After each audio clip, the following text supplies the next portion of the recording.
હનુમાન દાદાની એવી દેરી કે જ્યાં વેપારીઓ પહેલા દુકાનની ચાવી ચઢાવે, બાદમાં ધંધા રોજગાર શરૂ કરે છે। કહેવાય છે કે આમ કરવાથી તેમના ધંધામાં બરકત આવે છે। આ મંદિર આવેલું છે અમદાવાદમાં।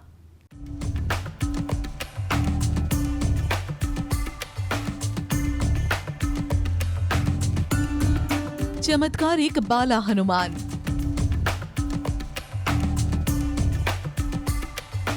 ચારસો 50 વર્ષ જૂનો છે મંદિરનો ઇતિહાસ। બાકી મંદિરો કરતા તદ્દન અલગ તરી આવે છે આ મંદિર। કારણ કે અહીં વર્ષમાં 2 વખત જ ઉતારાય છે દાદાની આરતી।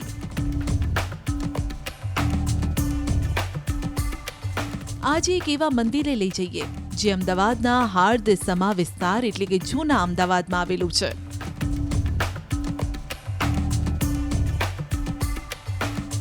જે ખાડિયાના બાલા હનુમાન તરીકે જાણીતા છે। હનુમાનજીનું સ્થાનક 450 વર્ષ જૂનું હોવાનું મનાય છે। કહેવાય છે કે અહીં ચમત્કાર થાય છે, જેની અનુભૂતિ અહીંના વેપારીઓ પણ કરે છે। કારણ કે આ વિસ્તાર એટલે અમદાવાદનું જૂનું અને જાણીતું બજાર, જ્યાં ટાંકણીથી માંડી જીવન જરૂરિયાત અને લગ્નસરા કે સોના ચાંદી તમામ વસ્તુઓ મળી રહે। આ વિસ્તારની રક્ષા કરે છે સ્વયં બજરંગબલી, એક એવું મંદિર જ્યાં દાદા સાક્ષાત બિરાજમાન છે।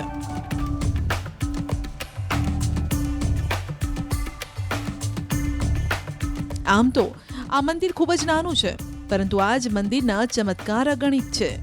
શનિવારના દિવસે મંદિરમાં મોટી સંખ્યામાં ભક્તો આવે છે।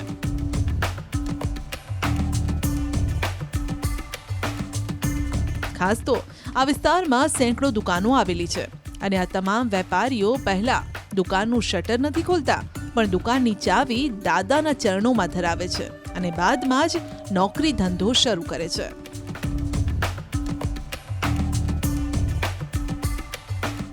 बहुत ही पुराना मंदिर है, प्राचीन मंदिर है। चमत्कार ऐसा है कि एक दिन अगर यहाँ से आकर के दर्शन करके दुकान नहीं खोलते तो उस दिन पूरा अटपटा लगता है और धंधे में मन नहीं लगता है, फिर वापिस से दर्शन करना ही पड़ता है। और शनिवार को हमारे दुकान की चाबी वगैरह यहाँ रखते हैं, उसके बाद में पूरा दिन बहुत अच्छा चलता है। और ये ऐसी पूरे गांधी रोड की और पूरे इस जूने विस्तार की पूरी खासियत है। આ મંદિરની નીચે જુઓ તમે, જ્યારે ગાંધી રોડ હતો ત્યારથી આ મંદિર છે અને રોડ હવે ઊંચો આવી ગયો છે, એટલે મંદિર નીચું થતું જાય છે। આ મંદિરમાં વર્ષમાં માત્ર 2 દિવસ જ આરતી થાય છે, હનુમાન જયંતિ અને દેવ દિવાળી। કાળી ચૌદસના દિવસે અહીંયા સરસ મજાની જે મેસનો એક પ્રયોગ થાય છે અને મહારાજ મેસ લગાવી આપે છે, એ પણ બહુ મોટી વસ્તુ છે। આખા અમદાવાદમાં હનુમાનજી મંદિરમાં આવી કોઈ યોજના નથી હોતી, આ યોજના અહીંયા જ હોય છે। એને કારણે એવું કહેવાય છે કે તમારી આંખો તંદુરસ્ત રહે અને શારીરિક બીમારી કોઈ ના આવે, એટલા માટે કાળી ચૌદસના દાડે લોકો અહીંયા સ્પેશિયલ મેસ લગાવવા આવે છે। કહેવાય છે કે કોઈનું સારું થતું હોય કે ધંધો ધમધમતો હોય તો નજર પણ લાગી જાય, માટે અહીં આવતા વેપારીઓ દાદાના દરબારમાંથી લીંબુ મરચા લઈને જાય છે, જે તેમની દુકાન બહાર લગાવે છે, જે તેમના ધંધા રોજગારને નજર નથી લાગવા દેતા। દર શનિવાર આવું, મારી દુકાન અહીંયા જ છે અને હું 3 વર્ષથી અહીંયા કન્ટિન્યુ આવું છું દર શનિવારે। શું લાભ થાય છે? આમ સુકૂન મળે, એમ બીજું કંઈ નહીં, શાંતિ મળે, એમ કામ થઈ જાય આપણું। દર શનિવારે આવો ત્યારે શું કરતા હોવ છો નજરે ઉતારવા માટે? કંઈ નહીં, અહીંયા લીંબુ મરચાં લઈએ અને દુકાને બહાર ટાંગી દઈએ, બીજું કંઈ નહીં, પ્રસાદી આપે, પ્રસાદી ખાઈએ। એવું શક્ય થયું છે કે ધંધામાં બચત થઈ હોય? હા, થાય, બની શકે। આ મંદિર એવું છે જ્યાં મનની ઈચ્છા હોય એ પૂરી થાય। અહીંયા જે સાચી શ્રદ્ધા રાખીને આવે અહીંયા એનું પક્કું કામ થાય। ગાંધી રોડ પૂરીનું આ શ્રદ્ધાનું કેન્દ્ર છે। મારે ગાંધી રોડ ઉપર દુકાન નથી, પહેલા તો ગાંધી રોડ ઉપર દુકાન થઈ ગઈ। હું રાજસ્થાનથી આવેલો છું, એટલે મારું પૂરી A to Z કામના પૂરી થઈ છે અહીંયા। મંદિરની આમ તો અનેક ખાસિયત છે। આ મંદિરમાં દાદાની પ્રતિમા પૂર્વાભિમુખ છે। એક સમય હતો જ્યારે દાદાના મંદિરની આગળ ઊંચી બિલ્ડિંગો ન હતી, ત્યારે સૂરજ દાદાનું પહેલું કિરણ દાદાના મુખ પર પડતું। બજરંગબલીની એક રોચક કથા પણ આના ઉપરથી તમને યાદ જ હશે। એક દિવસ હનુમાનજીના માતા તેમને આશ્રમમાં છોડીને ફળ લાવવા માટે જાય છે। ત્યારે બાળક હનુમાનને ભૂખ લાગે છે, તેથી તે ઉગતા સૂર્યને ફળ માની તેને પકડવા માટે આકાશમાં ઉડવાનું શરૂ કરે છે. જ્યારે હનુમાન સૂર્યને પકડવા દોડ્યા ત્યારે અને રાહુ સૂર્યગ્રહણ લગાવવાનો હતો, પરંતુ તે સૂર્યગ્રહણ કરે તે પહેલા જ હનુમાનજીએ સૂર્યને ગળી લીધા. બસ આ જ અવસ્થામાં હનુમાનજીના મુખના દર્શન આપ બાલા હનુમાન મંદિરે કરી શકો છો. આ મંદિર આશરે 450 થી 500 વર્ષ જૂનું છે અને આ મંદિર પૂર્વમુખ દિશામાં છે. એટલે જે વખતે હનુમાનજીને ભૂખ લાગી હતી ને સૂર્યને ગળવા ગયા હતા એ મુખાકૃતિ છે. એમનું મુખ ખુલ્લું છે, સૂર્ય આ બાજુથી ઉગે છે એટલે એ સૂર્યનું પહેલું કિરણ એમના મુખ ઉપર પડે છે. અત્યારે પણ પહેલા પડતું હતું, અત્યારે બિલ્ડિંગ બની ગયું એટલે પડતું નથી. એટલે આ પૂર્વામુખી એટલે એ મૂર્તિ છે, એ ટાઈપની મૂર્તિ છે એમની. આ મંદિરમાં ભલે આપને એક જ મૂર્તિ દેખાય, પણ અહીં 3 મૂર્તિના દર્શન થાય છે. તેમના માતા અંજની, મકરધ્વજ અને હનુમાનજી. હનુમાનજીનું એવું મંદિર કે જે અનેક પરચાઓને કારણે પ્રખ્યાત બન્યું છે. અમદાવાદના ગાંધી રોડ પર આવેલું બાલા હનુમાન મંદિર, જ્યાં તમે જોશો તો તમને બાલા હનુમાન એક જ દિવસની અંદર 3 અલગ અલગ સ્વરૂપમાં દર્શન આપતા હોય તેવો ભાસ થશે. આપના એક નજર કરો તો બાલા હનુમાન મંદિરમાં લોકો દૂર દૂરથી જ્યારે દર્શન કરવા આવે છે ત્યારે દાદાની અહીં અલગ જ મૂર્તિ છે તેના દર્શન થાય છે. આ મૂર્તિ સ્વયંભૂ પ્રગટ થઈ હોવાનું કહેવાય છે. બાલા હનુમાન મંદિર 450 વર્ષ જૂનું છે અને એક સમયે આ મંદિરને ખસેડવાનો પ્રયાસ કરાયો તો ભગવાનની મૂર્તિ જમીનની અંદર જતી રહી. આ ઘટના બાદ આ મંદિરને ખસેડવાની કોશિશ કરવામાં નથી આવી. બાલા હનુમાન મંદિર બાકી મંદિરોની સરખામણીમાં ઘણું નાનું છે, છતાં તે અમદાવાદમાં હનુમાન ભક્તો માટે ખૂબ પ્રચલિત છે.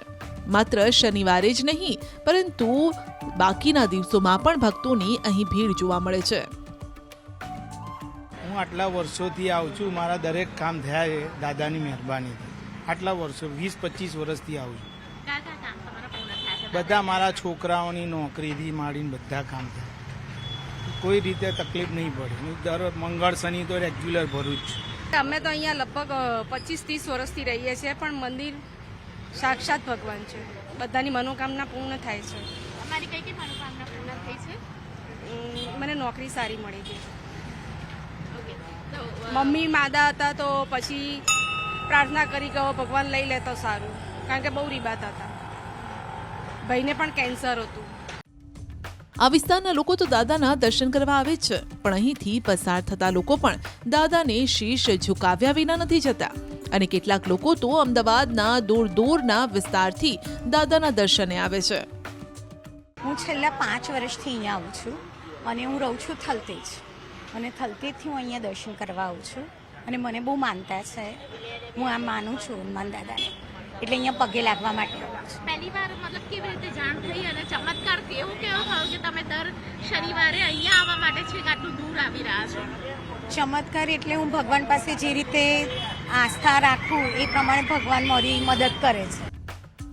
સામાન્ય રીતે હિન્દુ ધર્મમાં મૂર્તિની પૂજા અર્ચના દિવસ દરમિયાન થાય છે, પણ ભગવાનની આરતી સવારે અને સાંજે એમ 2 વખત તો ઉતારવામાં આવતી હોય છે. પરંતુ બાલા હનુમાનના નિયમો એકદમ જુદા છે.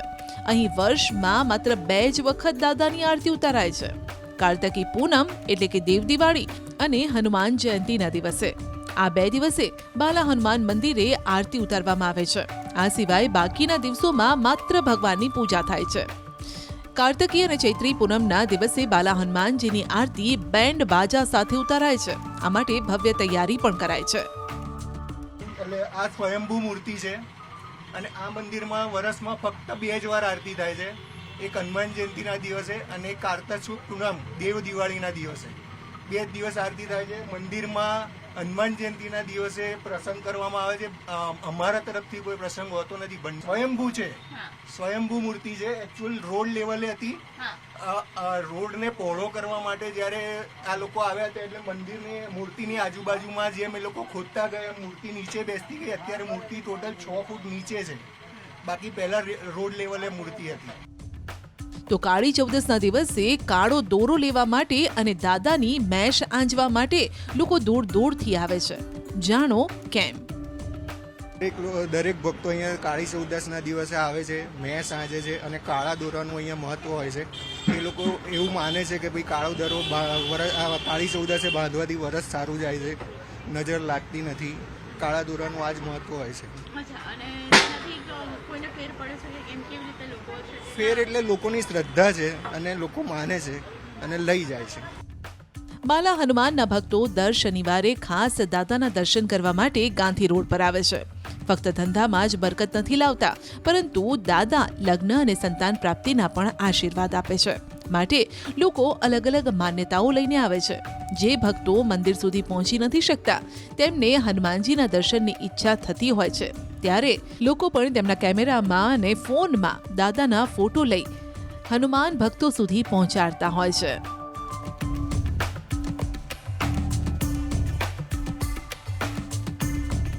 દીપિકા કુમાર, ન્યૂઝ 18 ગુજરાતી, અમદાવાદ.